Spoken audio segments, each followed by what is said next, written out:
Oh. Zelda, fetch me a controller.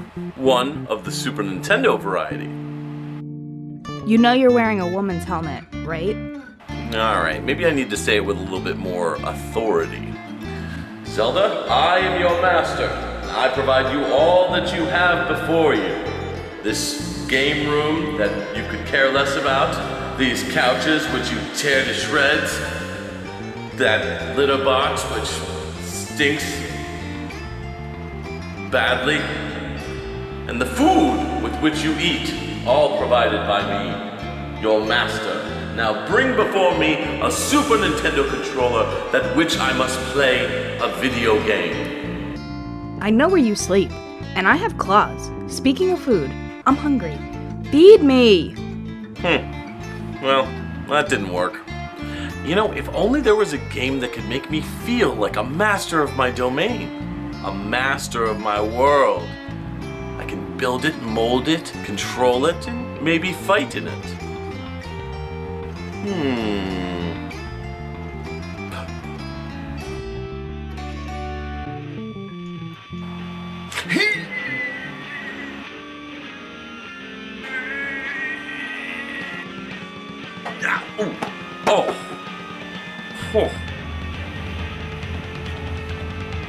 I am the god. I am the god.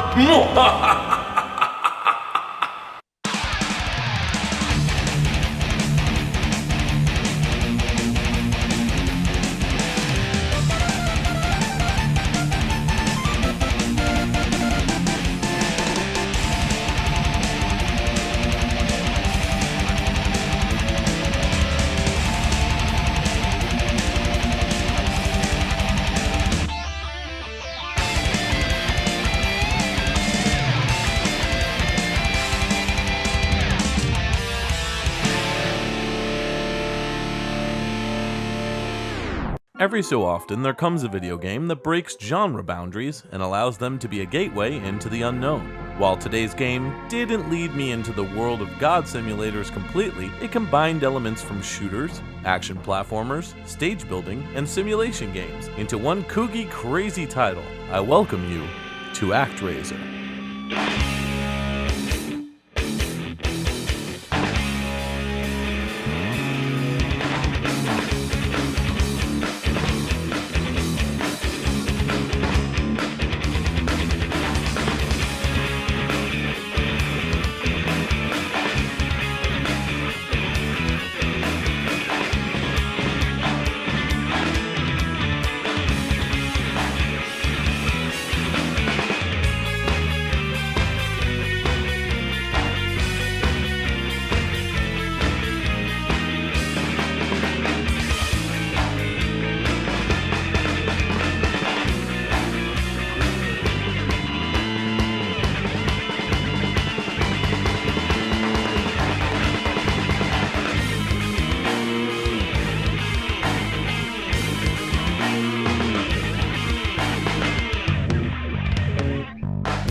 After developing the first 3 titles of Nihon Falcom's landmark action RPG series, Ys, Tomoyoshi Miyazaki decided it was time to start his own company. In April of 1989, he put that idea to reality and created developer Quintet. With several of his fellow Ys developers, Miyazaki would go on to create today's reviewed game with a small team dedicated to this exclusive Super NES title. Released a year later in Japan in 1990, then in 1991 in North America, Actraiser was released to wide praise within the launch window of the console. It wouldn't be released in Europe until 1993, and as a result, all 3 regions had different experiences, which, in my opinion, caused both the success and downfall of the series. The game is often considered one of the best games on the Super NES, but does it still hold up nearly 30 years later? Swirling onto the television screen, the Actraiser logo appears, along with the triumphantly hopeful intro music. Hey, it could have sounded worse. I brought a small piano with me, and I was wondering if you would be willing to play a short song for us.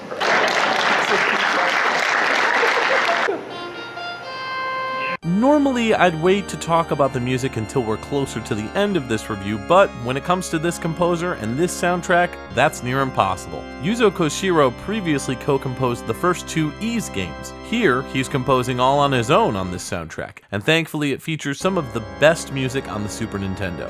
Though he's more famous for his Sega Genesis soundtracks such as the Streets of Rage trilogy, his work here on Actraiser is considered the upper echelon of video game music.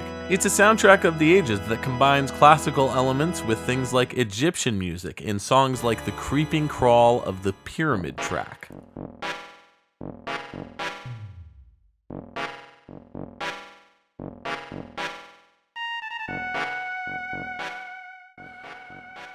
Or how about the whimsical pan flute focused earworm of a song called Birth of the People?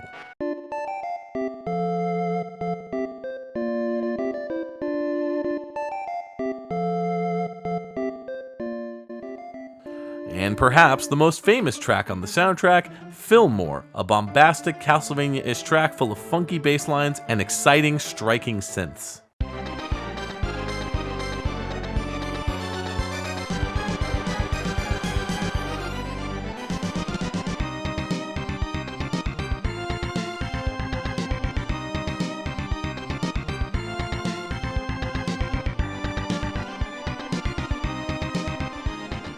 By far, one of Yuzo Koshiro's best soundtracks and one of my personal favorites on the console. After starting a new game, we're greeted as the Master by a small angel who informs us that the world has fallen into the hands of evil, courtesy of Tanzra, aka the Evil One.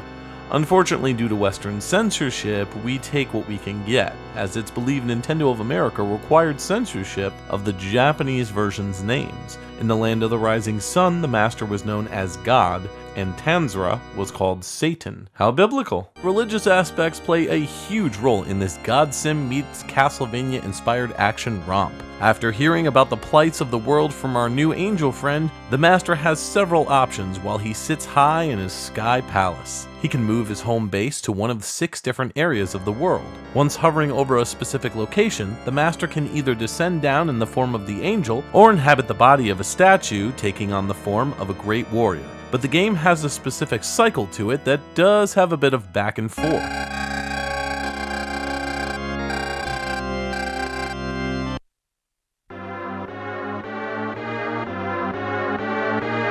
Wait, what's that noise? Every action stage you enter into starts off with a spiraling descension into the world from above. Oh no! It's an excuse to use Mode 7 to show off the graphical prowess of the Super NES! And it's making me spin too! Oh my master! While I was blown away by this back in the day, now I kind of feel like it's a bit too repetitive, but it's still fun to watch. Not like you have any choice. You can't skip them! Oh, I'm gonna be sick. We begin our journey in Stage 1, Fillmore, where the Master's spirit travels from the heavens to inhabit this warrior statue. You'll hack, slash, and jump your way through the level to face the end boss, and if successful, the Master's spirit will return to the Sky Palace. You're then expected to play as the angel, who helps keep monsters at bay with his trusty bow and arrow. Moving around the map here, you'll be able to press the B button, which pulls up the menu for this section of the game. You'll get to choose between listening to townspeople about their problems and helping to guide them into building up their city from scratch, all while hearing them praise you. You'll also keep them safe from things like disease, famine, anger, and much more. Now, I know what you're thinking. Menus? Building? Just what did I sign up for anyways?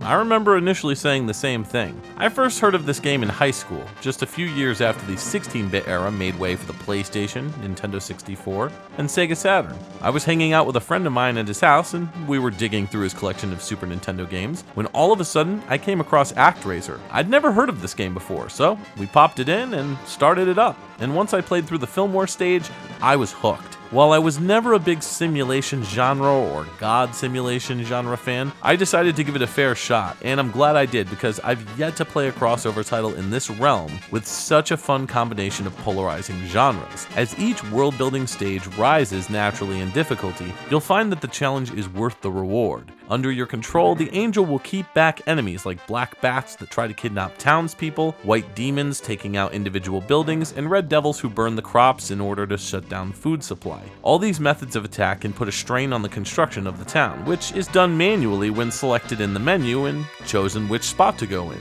Though, to be honest, while these enemies were pesky, I never had any problems keeping on top of defeating them. In one of the later levels, they introduced these larger skulls that charge after you. These were quick to drain my life bar, preventing me from using my bow and arrow. Luckily, this bar begins to refill quickly as the townspeople continue to build onto the town. Everything is grid-based regarding the movement and path of your town's setup. You select a specific square of land you want to build on, and your workers begin creating towns automatically. You can also move them to these constantly respawning monster bases and let the mages shut them down so the townspeople can live in peace and grow the town in new areas of the map. Upon destroying the final monster base on the map, the end result would be new land popping up that acted as a host for the second and final action stage before Master and Angel would move on to the next new land to cleanse. Most action levels and bosses are based on real-world mythology, such as Egyptian pyramids and sphinxes, Greek mythology, and more. This gives the game a worldly atmosphere and makes each stage feel different. Offerings are a huge part of the game and help enhance both the Master's avatar and the townspeople. When visiting the shrine in the menu by selecting Take Offering, this will allow the Master to reap the benefits of each town. As more of the land is taken over by the townspeople, and as more enemy bases are taken out simply by navigating your builders via the menu, you'll start to receive various different offers from the town leaders. These are items given to the Master as tribute, typically consisting of magic scrolls that will allow more magic to be used in the action stages, crops, medicine, clothing, and other items to help the townspeople survive. Even your Angel Buddy gets a more powerful yet time-limited shot power-up. And if you're really good about uncovering secrets, you'll find hidden one-ups in secret areas just by using one of your elements, such as rain, heat, earthquake, and more. Though I recommend holding off on grabbing these until the final stage because you'll definitely need them there. There's a total of 6 stages in Actraiser with a boss rush and final boss at the end of the game. The forest world of Fillmore, the blood-soaked marshy area called Bloodpool, Egyptian-style desert stage Cassandora, the volcanic land of Itos, the lone island of Marana, and finally, the ice and snow-wretched tundra of Northwall. Each stage has 2 action stages, one before visiting and nurturing the town and one afterwards. Typically, the second action stage exists to either save a group of people or an individual from being swayed by evil, or because of some land-based magic zone that's protruding from the ground. The thing is, the bulk of your time per stage will be spent protecting the town and rebuilding it from scratch. I never thought I'd get into a god-based simulator before Actraiser, but because of the angel shooting arrows, it felt more like a shoot-'em-up minigame between the action stages. While many people love the action stages, I do have my gripes with them. I have issues with the controls for the Master's avatar when controlling him during action stages. The maneuverability feels stiff when moving and jumping, especially during jump attacks, which feel delayed when trying to strike a blow in the air. What's up with the top-down simulation levels having frame rate skips during the construction zones? It seems like when construction starts up, your character, your angel, stops moving. And it only happens for a split second, but it's still enough to kind of annoy you. Doesn't really matter what you're doing. I've tested it with numerous different variables. You could be watering crops or heating up ice patches. It does not matter. It skips. And I don't know why. Maybe Yuzo Koshiro, the composer, might be able to answer that. Yuzo? One of the more memorable characters the Master attempts to save is Teddy. Described as a wandering man, or boy, or something, your angel can lure him back to town using the Master's hand of offering bread. Oh, that crazy Teddy. So crazy. I'm sure nothing bad ever happened to him for the rest of his natural fictional life, right? The townspeople are a crazy bunch that need to be handled like any Master of all creation would do, by supplying them music to calm their nerves, offering warmer clothes for colder climates, and changing up their food to the spiciest of all grains, wheat. Most of this is handled with a pretty obvious item swapping system. Defeat the second action stage, and the people will provide offerings like heavy wools, wheat crops, and music, which can be applied thanks to some pretty clear clues from the angel and townspeople. Graphically speaking, Actraiser as a launch title is most impressive. Between the parallax scrolling of the skies, the vibrant colors and backgrounds, and the full variety of wonderfully detailed stages, and let's not forget our hero's avatar is extremely well detailed. It's worth reminding ourselves that this game is even more impressive because of its launch title status. Oh yeah, and Mode 7. Once all the worlds are repopulated, the stage is set for the Master's avatar to take on the Evil One. You'll fight a boss rush mode which can get pretty tough, followed by a 2-part final boss, all on one life bar. I encourage players to not get discouraged and to hunt down those extra lives. You'll also want to make sure that you level up your town by building as much as possible. This will help level up your angel and the master, and that'll allow you to have more hit points. More hit points make it harder to kill you. Seems like a no-brainer.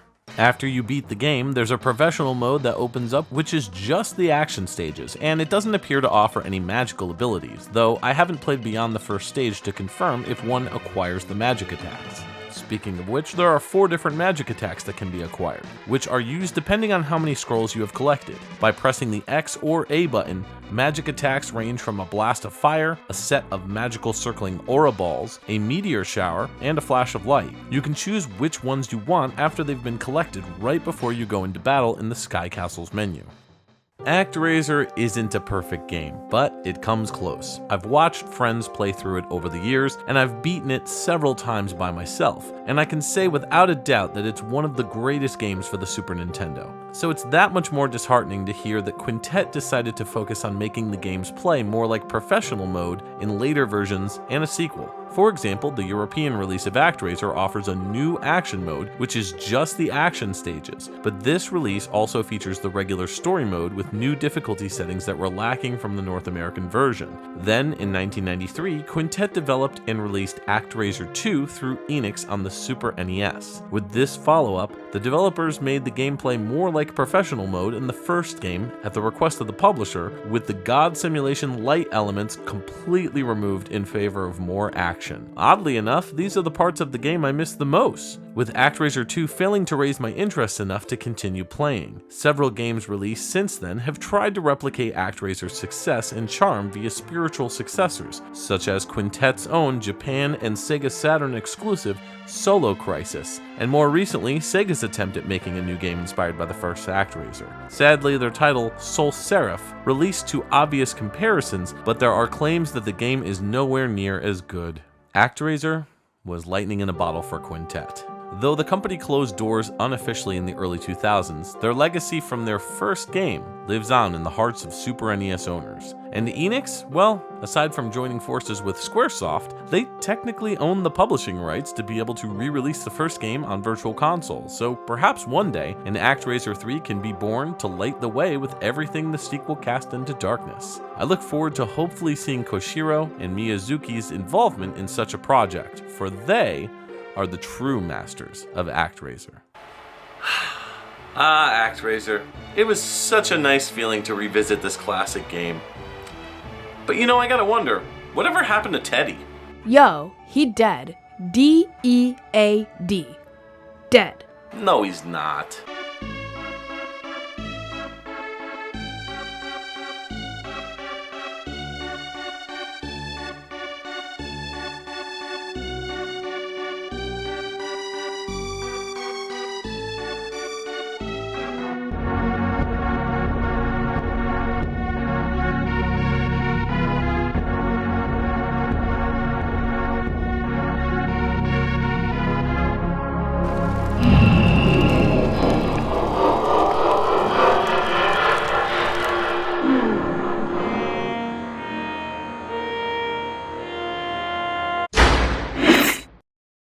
Yo, what the f-